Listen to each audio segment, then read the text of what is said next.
the video begins now. Here we go. What are we starting with? The hard stuff? No, I want to point something out.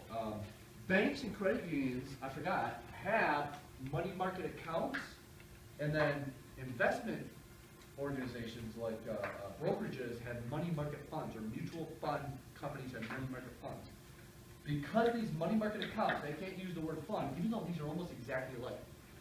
Money market accounts are at banks and credit unions. If your money's in here, it's insured through that bank's FDIC or the credit union's NUCA, whatever it's called. But here, this money market fund that might be at Vanguard or Fidelity or T. Rowe Price is not insured. So that's the difference. I want to make sure. Those are, and a lot of people like myself use money market funds because all of a sudden if I see a downfall in the market, I have money right there that I can quickly start buying things to take advantage of that downfall.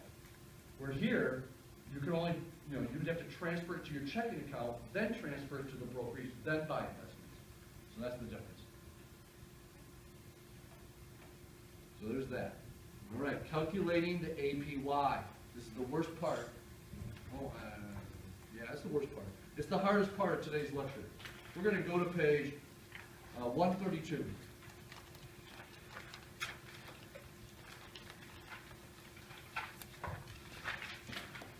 Okay. Now, in my book, this is such a common error. I want to emphasize this so you try to avoid this error. There is two APY formulas on here. This is one is only used if it's exactly the investment been held exactly 1 year, 365 days. It's a very simple formula. The amount of interest or gain on the investment divided by the amount it took to get into it, called the principal, and then times 100 and add a percent symbol. This is probably not the one I'm asking you about on a quiz or a final. It's that one up here. Because most investments are not held exactly 1 year. They're usually held different amounts of time other than exactly 365 days. And so, this one, can you see this? You have to do between these parentheses first, or that first, but do not combine these till you do both of these first. Take the interest divided by the principal and get that point something. Then add it to 1. Now, take 365, I want to make sure you get this. 365 is in stone, not as 365. This could be 12 months, this could be 1 year. Whatever you want to use to represent 1 year is the numerator.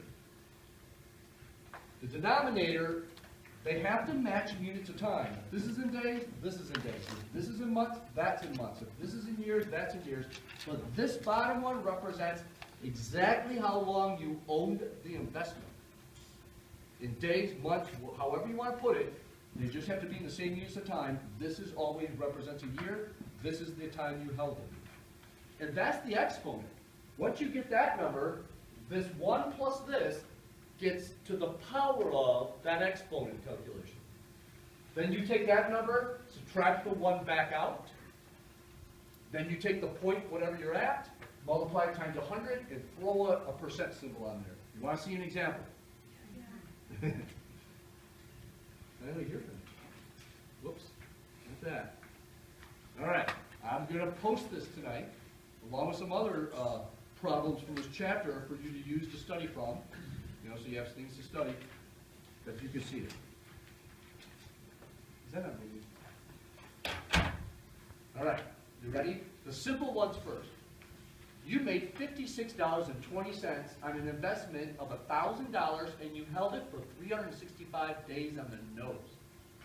Here we go. This is the simple one. This is exactly 1 year. So all you have to do is take the gain, $56.20, divided by 1,000, you're going to get 0.056. Which is 5.62%, but 0.0562. Multiply it times 100, or just move the decimal 2 places, add the percent symbol. This investment, because you held it for exactly a year, you made 5.62% APY, annual percentage yield. The only difference between APY and APR, if you remember from Monday's lecture, is one is about interest you pay on loans, one is about money you make or interest you make on investments. This is all about the investments. The next chapter is all about the loans and that calculation. Now here we go with one, the same money's invested, the same $56.20 was made, but you didn't hold it for a year. You held it for 14 months, 2 months longer than a year. So in that case, you can't use that simple, easy formula. You got to use the bigger one. Now I got it broken down, and I'm doing one part kind of at a time. Here's the setup: 100 times 1 plus however much interest you made divided by however much you invested.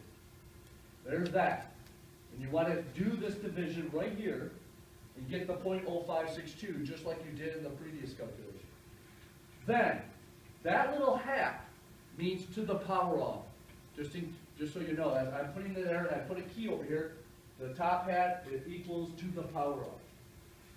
So, 365, I'm using days, but that could have been a 12, divided by 425 days, but I also said it's exactly 14 months, so it could have been 12 over 14, or 365 over 425. You got to use either days, months, or I could have said 1.21 year over 1.2 years, or whatever 14 months is. I could have used years, as long as the units of time are the same on the top and bottom. So this little part turns into 0.8588. Now, I do that and got the 0.0562. I did this and got that. The next step, add the 1. Do not do the exponent. Add the 1 first. So now I'm at 1.0562. Now I'm going to put it to this exponent, 0.8588. And now I'm at, what is this? 1.048. By taking 1.0562, which is what we were at up there, notice by putting it to that exponent that represents the time you held it, because we held it for a longer amount of time but only made the same interest, our APY is going to be lower. 1.048. Now you take the 1 back out that you put in. So now we're at just 0.048. Times 100, throw in a percent sign, add the APY next to it. 4.8% APY. It's lower than the 5.62% because we didn't have that money for a whole year. We had it longer than a year.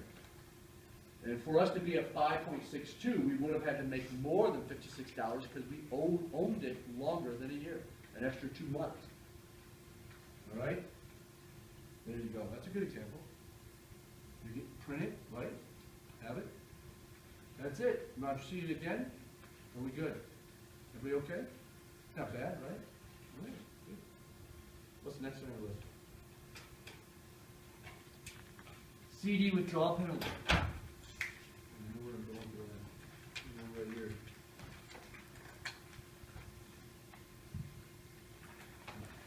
This is common. Remember when we were looking at the credit unions and the banks and they had the certificate of deposit rates, and the longer you were willing to commit the money to the bank or credit union, the more they'd pay you a percent per year. So if you were going to put your money in the credit union for 1 year, you might earn 1%. But if you would let them have it for 2 years, you might get 1.2% per year. Remember, all their rates are always annual. You'll get it each year. And because you're going to make money on money compounding, it will be more than 1.2 maybe.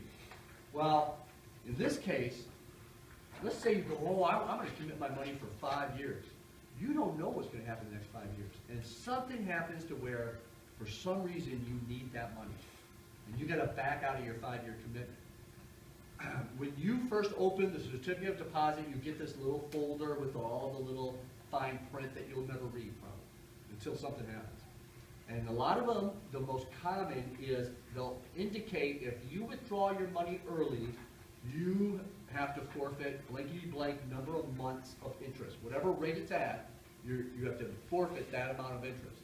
So, what is this example? A certificate of deposit often charges a penalty for withdrawing your funds before the maturity date. If the penalty involves, this one's going to be 2 months of interest.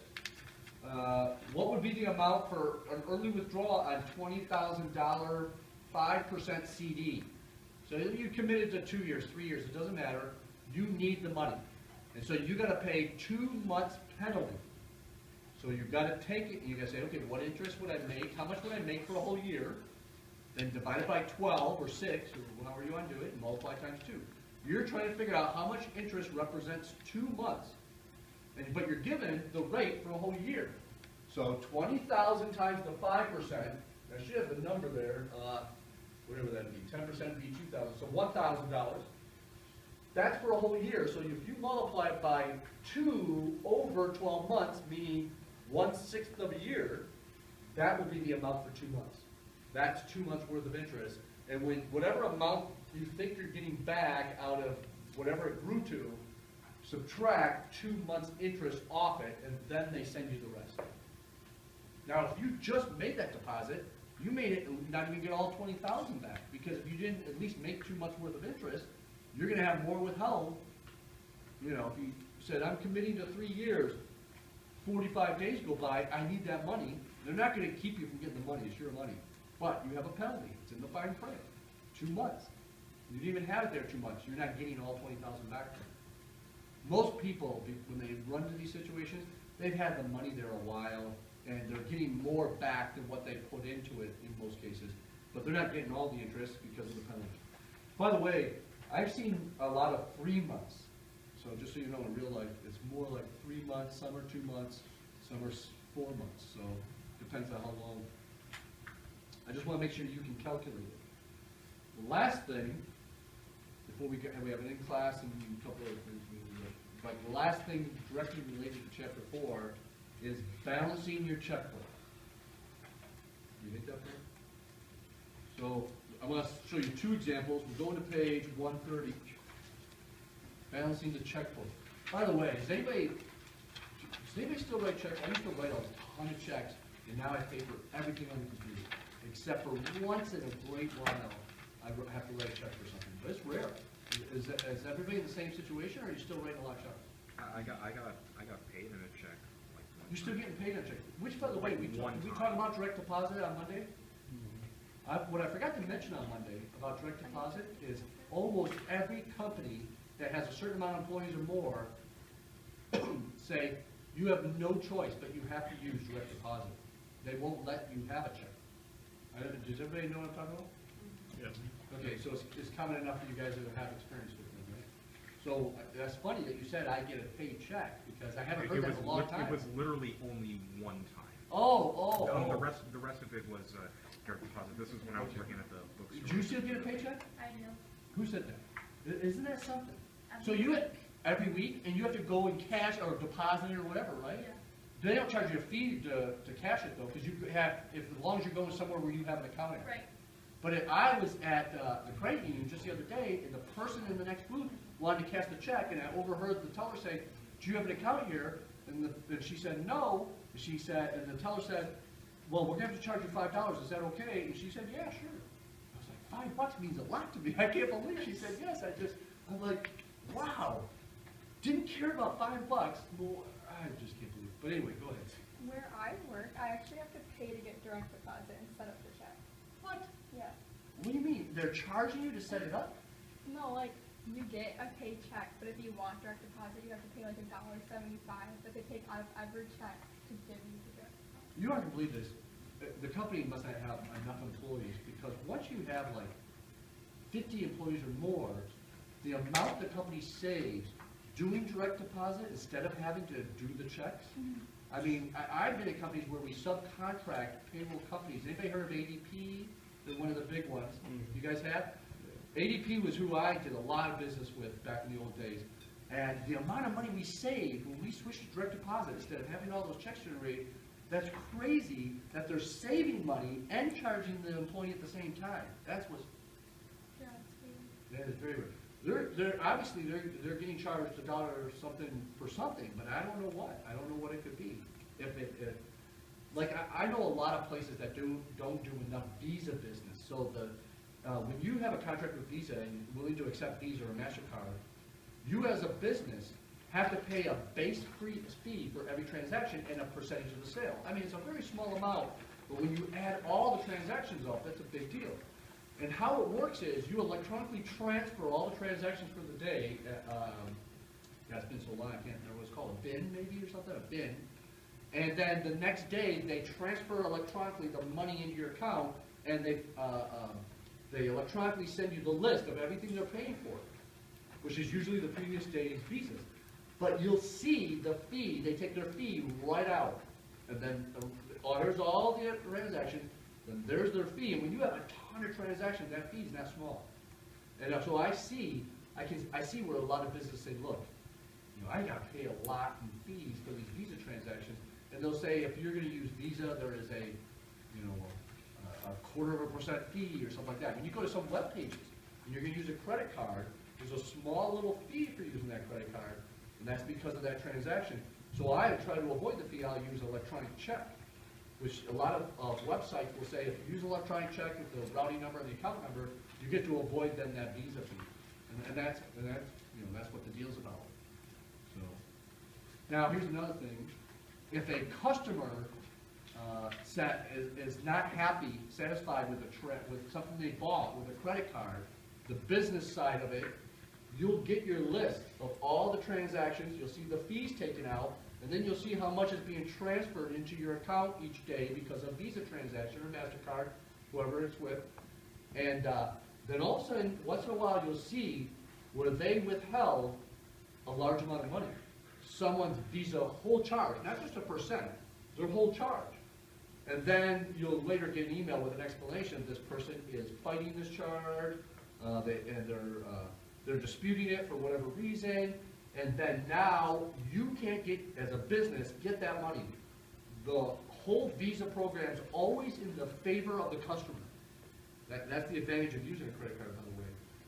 That if you're not happy with something, they make sure to get your money right away, and now the business has to fight to get that money back. And part of the process is we have to find that thing that the customer signs when you're leaving, because you're saying, yes, I authorize this credit. And if you can't prove they signed for it, and they're saying I never bought it, you're never getting that money back. So that's one part of it. And then there's more to it depending on what the reason is. But the business has to jump through hoops to get the money, to prove that your complaint's not valid. Once you make the complaint, they ask you to put it in writing and just email it to them or something, whoever it is you talk to, they quickly give you back your money. But I think it's on hold or something or whatever, but it's in your account, and the business lost that money until they can prove it's really theirs. People do that in Alcera all the time.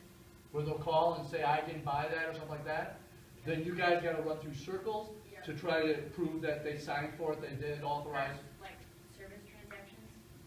Oh, I work well, that's hard. I work in the Chrysler Dodge Jeep Ram building, and I help with the cashiering. We get phone calls. I got charged this and this, but we have the slips that they signed and come out of the credit card machine. Yeah, now, I don't know if you're also the one who gets the statement that shows all the transfers for that month. You'll see where that person who calls that in charges, if they called Visa or MasterCard and did it, all of a sudden the next day it shows up out of your money that you were expecting to get. They take their money and say, okay, this is the customer's, not yours, and you got to fight to get it back. It's their policy is always in favor of the customer. Which now, from a customer's point of view, I like that. And that's why that's kind of an extra little. Yeah, I'm going to put that. And one time I was the customer. I bought a long time ago some contact lenses, and they sent me, there was something wrong with them, or they didn't send me the amount I had ordered, and I disputed it, and I got my money back right away, and they're the ones who had to, I sent them back, and I had proof I sent it, but they never received them, they said. And so I proved it, everything, and I got my money back right away, and they're the ones who had to fight then for that charge.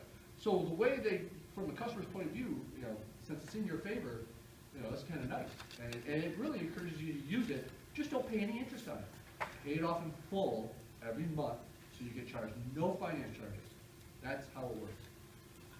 So you guys can do the, by the way, I put one of these on here. Oh, this is what we're talking about right now, Stuart? We got to do this one first. You ready? Right now, the bank balance is $920.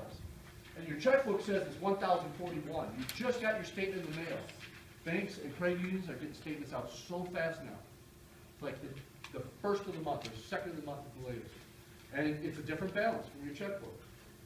So you start going through the statement to try to figure out why. If you see the term outstanding checks, that means these are checks you wrote right around when the statement was going to be printed, but they didn't clear through your financial institution in time to show up on the statement. So you have to subtract those from the bank balance, because you really did write those checks, but it's not showing up in the bank balance, so they need to be subtracted, because those checks are about to clear. You see one that says deposit in transit. It's kind of rare, but it means you dropped off a deposit right on the last day of the month or right on the first of the next month, and it's not on that statement, but you know you deposited the money, and you recorded it in your checkbook because you did deposit it. So you add it to the bank statement. So already, those two items have already been recorded in your checkbook, but they're not showing up on the statement because you did them right when the statement was being printed, on either the last day of the month or the first day of the next month, or second day of the next month at the latest. Because that's when the statements come. All right, it's time to do our in-class here in just a second. The other side, checkbook balance is 1,041. You're looking at your bank statement and you see some fees. Is that right? No, you see some ATM withdrawals. This is the one you made at 2 in the morning, grabbing some fast food on your way home, and you completely forgot about it because you weren't driving, you were drunk. That's $271 a month's worth you found on there, all saying 2 a.m. in the morning. And then the next one says add direct deposits. Sometimes, you know, you did a job somewhere, they did a direct deposit, or your employer did, and you didn't think that it was coming that day, so you didn't put it in your checkbook, or you just forgot to put it in your checkbook. You see it on the statement, you add it to your checkbook balance, and now they balance. This is the reason I'm bringing this up is because on this one, there's almost the exact same terms. So if you line up the terms on a quiz, you just got to say, which one do I subtract from the bank balance or add? Which one do I add or subtract from the checkbook balance? And then you've got to give them the balance. And here's another example right here. So here's the bank balance at 680. The outstanding check somewhere up there is the one you subtract. Deposits and transits, that's the one you add. There's the checkbook balance, 642. Take out there's some fees. This should never be there. Take out your ATM withdrawals, add the interest, add your direct deposits, and now the balance is balanced. All right, in-class assignment, usual thing, don't work alone. Blah, blah, blah, blah, blah, blah. Ready? A payday loan company charges $36 interest on a $300 loan for a 2-week period. What would be the annual interest rate from this company? Don't use the APRs that we learned today. Do it just like I taught you on Monday. This is almost exactly like Monday's. What is the real, even though you only borrowed this money for 2 weeks, what would its equivalent be if you had held that money for the whole year? 52 weeks. Help those that were absent, because they didn't get to see the example.